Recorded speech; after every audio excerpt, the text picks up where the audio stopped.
तो देखिए, जिस तरीके से छात्रों ने प्रदर्शन किया वो हिंसक हुआ, इस पर अब सियासत भी हो रही है। सीधे आपको सुनवाते हैं कांग्रेस की तरफ से इसे लेकर क्या कहा जाए।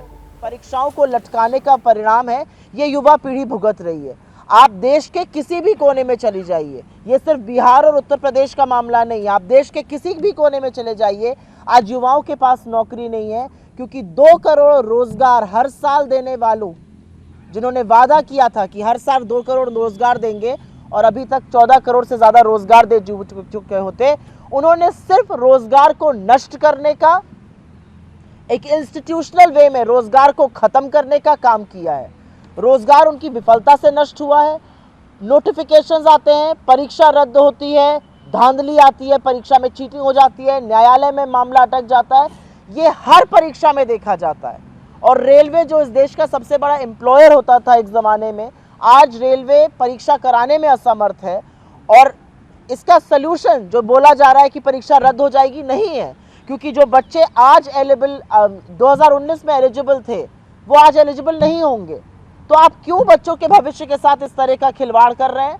मेरा ये कहना है, सिर्फ एक बात लेकिन मैं इस मंच से जरूर कहना चाहती हूं कि कांग्रेस पार्टी का, हमारी लीडरशिप का, हम सब का पूरी तरह से प्रतिबद्धता है, अगर आपका कोई भी अभियान, अगर आपका कोई भी आंदोलन शांतिपूर्ण रहता है।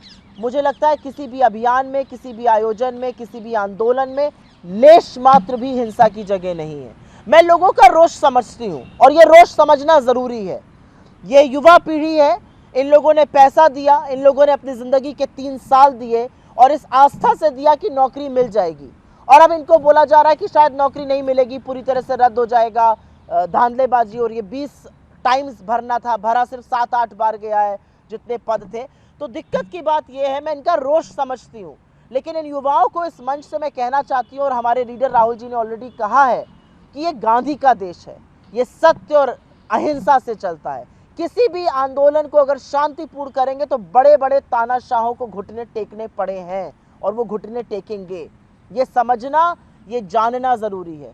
और इसका सबसे बड़ा उदाहरण इस समय किसानों का आंदोलन है। शांतिपूर्ण आंदोलन था, अंततोगत्वा मोदी जी को अपना अभिमान, अपना हट छोड़कर घुटने टेकने पड़े, और उसी का नतीजा है कि उनको कानून वापस लेने पड़े।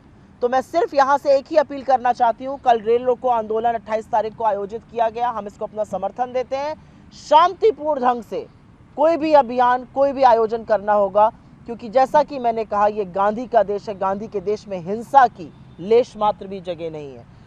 मैं एक बात और कहना चाहती हूँ सरकार से, जब आप बड़े बड़े जुमले करते हैं और जब आप बड़े बड़े वादे करते हैं और उन वादों को पूरा नहीं करते हैं, तो आप वादा खिलाफी सिर्फ देश के साथ नहीं, इस देश के युवाओं के साथ कर रहे हैं।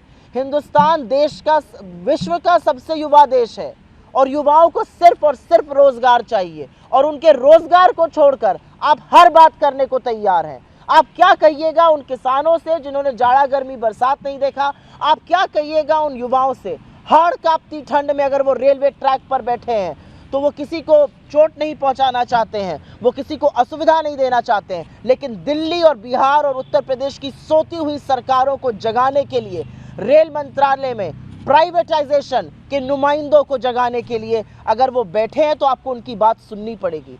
सरकार का काम है संवाद स्थापित करना, सरकार का काम लाठियां बरसाना, लहूलुहान करना, हॉस्टल में घुस घुस कर मारना, धमकाना कि अगर आप रेलवे ट्रैक पर मिलेंगे तो आप फिर किसी एग्जाम के लिए एलिजिबल रहेंगे, ये नहीं है। हमारा देश आंदोलन से बना हुआ देश है, आप आंदोलन करने से किसी को नहीं रोक सकते हैं। संवाद स्थापित करिए, उनका विश्वास जीतिए, ये होक्स की कमिटीज, होक्स की बातें मत कीजिए। तो ज़रूरी है कि ये आंदोलन शांतिपूर्ण रहे। हम कल के रेल रोको आंदोलन का समर्थन करते हैं और हम इस मंच से कहते हैं, शांतिपूर्ण आंदोलन के आगे हार अंततोगत्वा दंभ की, अहंकार की और सरकार की ही होगी। ये देश की, युवाओं की भविष्य का मामला है, इसके साथ खिलवाड़ मत कीजिए, इसके साथ हठ मत कीजिए, इसके साथ अभिमान मत कीजिए।